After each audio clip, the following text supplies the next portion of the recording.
بسم الله الرحمن الرحیم. ډیرو قدرمنو ورونو او خویندو، موږ د ننګرهار ولایت مرکز جلال آباد ښار کې د احساس خیریه مؤسسې په یتیمخانه کې ولاړ یو. دا زموږ ګلان دي چې د احساس لخوا د دوی تربیت کیږي، د دوی د تعلیم او د دوی د ټولو ضرورتونو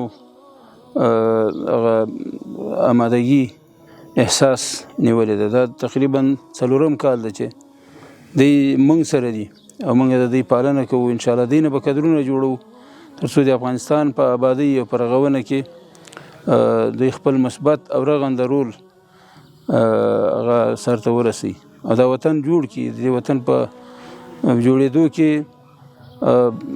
ونډه ولري. نو په دې اساس باندې اوس موږ یو نوې مرحلې ته داخلیږو او هغه دا ده چې موږ د دې خلکو تعداد زیاتوو.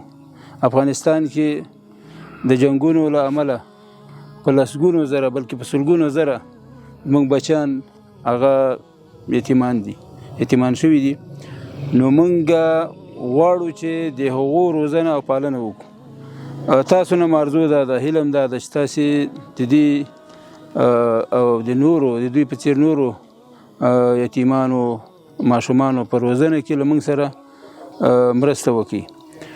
زه مطمئن یم، ډاډه یم چې تاسې به په خپل کور او کلي کې په یتیمانو باندې مصرف کوئ، لیکن هغه مصرف او دغه مصرف چې احساس په دوی باندې کوي دا توپیر لري.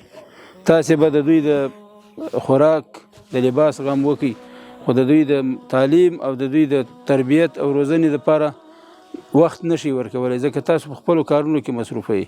لیکن احساس د دې ایتامو د منظمې روزنې او پالنې لپاره سیستم لري او د دوی لپاره منظم کار لري.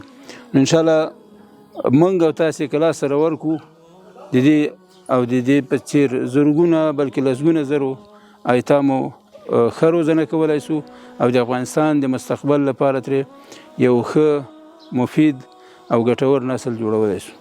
احساس عملی میدان کې په کار بوخت ده.